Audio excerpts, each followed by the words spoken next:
Silchar news 24 আপনাদেরকে স্বাগতম জানাই। আজ হলো 5 আগস্ট মঙ্গলবার। আজকের কয়েকটি বিশেষ গুরুত্বপূর্ণ খবর নিয়ে আসলাম। আজকের প্রথম খবরটি হলো প্রচন্ড বৃষ্টিপাতের ফলে গত কয়েক ঘন্টা ধরে বাড়ছে শিলচর অন্নপূর্ণা ঘাটে বরাক নদীর জল। বর্তমান দুর্যোগপূর্ণ আবহাওয়ার পরিপ্রেক্ষিতে কাছাড় জেলা দুর্যোগ ব্যবস্থাপনা ও কর্তৃপক্ষের তরফ থেকে একটি সতর্কতামূলক বার্তা জারি করা হয়েছে। ভারতীয় আবহাওয়া অধিদপ্তরের পূর্বাভাস অনুযায়ী বরাক নদীর জল ধারাবাহিকভাবে বৃদ্ধি পাচ্ছে এবং এর ফলে কাছাড় জেলার বিস্তীর্ণ এলাকা বিশেষ করে শিলচর শহরের নিচু অঞ্চলগুলিতে বন্যার আশঙ্কা রয়েছে, যার জন্য জেলা প্রশাসন নাগরিকদেরকে অপ্রয়োজনীয়ভাবে জলাবদ্ধ এলাকা এড়িয়ে চলার এবং বৈদ্যুতিক সরঞ্জাম বন্ধ রাখার আহ্বান জানানো হয়েছে।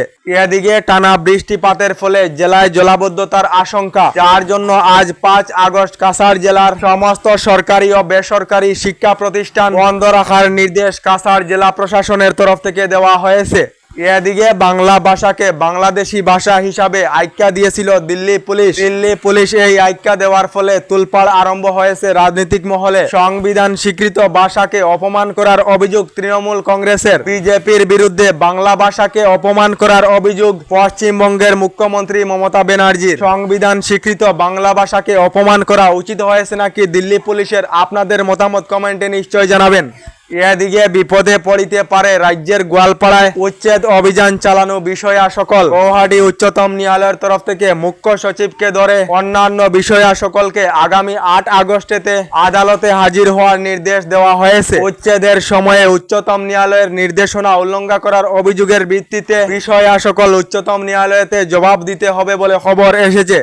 এদিকে খাওয়ার তেলের দামের উপর নিয়ন্ত্রণ রাখার জন্য কেন্দ্রীয় সরকার থেকে লাগু করা হয়েছে নতুন একটি নিয়ম, যার ফলে দেশেতে খাওয়ার তেলের দাম নিয়ন্ত্রণে রাখা যাবে বলে খবর এসেছে। এই নিয়মটি কেন্দ্রীয় সরকার থেকে লাগু করা হয়েছে দেশের সকল রিফাইন্ড তেল নির্মাণ করা কোম্পানিগুলির উপর। এই নতুন নিয়ম অনুযায়ী এবার থেকে দেশের সকল রিফাইন্ড তেল নির্মাণ করা কোম্পানিগুলি প্রতি মাসে সরকারের কাছে রিপোর্ট পাঠাতে হবে যে তাদের কোম্পানি এক মাসে কত লিটার তেল তৈরি করেছে এবং কত লিটার তেল বিক্রি করেছে তা সকল তথ্য সরকারের কাছে পাঠাতে হবে বলে খবর এসেছে। এদিকে রাশিয়া থেকে কম দামেতে তেল ক্রয় করে বাজারেতে বিক্রি করে লাভ করিতেছে ভারত এবং সেই লাভের টাকায় রাশিয়া ইউক্রেনের বিরুদ্ধে যুদ্ধ করে হত্যা করিতেছে নিষ্পাপ শিশুদেরকে। ভারতকে লাল চোখ দেখিয়ে আবার শুল্ক বৃদ্ধির ধমক মার্কিন রাষ্ট্রপতি ডোনাল্ড ট্রাম্পের। এদিকে এবার থেকে রেলের রাস্তায় হাঁটলে 6 মাস পর্যন্ত জেল এবং জরিমানা করা হবে। রাজস্থান রেলওয়ের তরফ থেকে কড়া নির্দেশনা জারি করা হয়েছে। এদিকে রাজ্যের মেট্রিকের ছাত্রছাত্রীদের জন্য এসেছে একটি ভালো খবর। আগামী অক্টোবর মাস থেকেই মেট্রিকের ছাত্রছাত্রীরা প্রতি মাসে লাভ করিবেন 300 টাকা করে, ঘোষণা মুখ্যমন্ত্রী ডক্টর হিমন্ত বিশ্ব শর্মার। এদিকে আবার খনন করার সময় উদ্ধার প্রাচীন হিন্দু দেবদেবীর প্রতিমূর্তি এবং শিবলিঙ্গ। জম্মু কাশ্মীরের অনন্তনাগ জেলার সালিয়া অঞ্চল কুরকুট নাগাতে উদ্ধার করা হয়েছে দেবদেবীর প্রতিমূর্তি সমূহ। উদ্ধার হওয়া প্রতিমূর্তি সমূহ 625 সন থেকে 855 সন পর্যন্ত কাশ্মীরেতে শাসন করা কর্কুটা বংশের বলে অনুমান করা হয়েছে।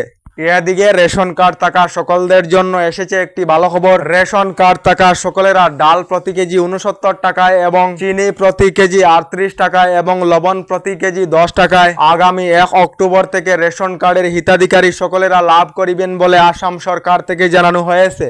এদিকে আসামের লাখ লাখ মহিলাদের জন্য এসেছে একটি ভালো খবর। রাজ্যের যে সকল মহিলারা নতুন করে অরুণোদয় প্রকল্পে আবেদন করেছিলেন, এই সকল মহিলারা আগামী 17 সেপ্টেম্বর থেকে অরুণোদয় প্রকল্পের 1250 টাকা করে লাভ করিবেন। তার সঙ্গে যে সকল মহিলাদের অরুণোদয় প্রকল্পের তালিকায় নাম রয়েছে, এই সকল মহিলাদেরকে 250 টাকা কম দামেতে দেওয়া হবে রান্নার গ্যাস বলে আসাম সরকার থেকে জানানো হয়েছে। তার সঙ্গে এই চলিত মাস অর্থাৎ আগস্ট মাসেতে রাজ্য সরকারের অরুণোদয় প্রকল্পে অন্তর্ভুক্ত থাকা মহিলারা অরুণোদয় প্রকল্পের 1250 টাকা লাভ করিবেন না বলে খবর এসেছে। আমাদের ডেইলি খবরগুলি ভালো লাগলে আমাদের ভিডিওতে লাইক দিয়ে চ্যানেলটিকে সাবস্ক্রাইব করে নেবেন।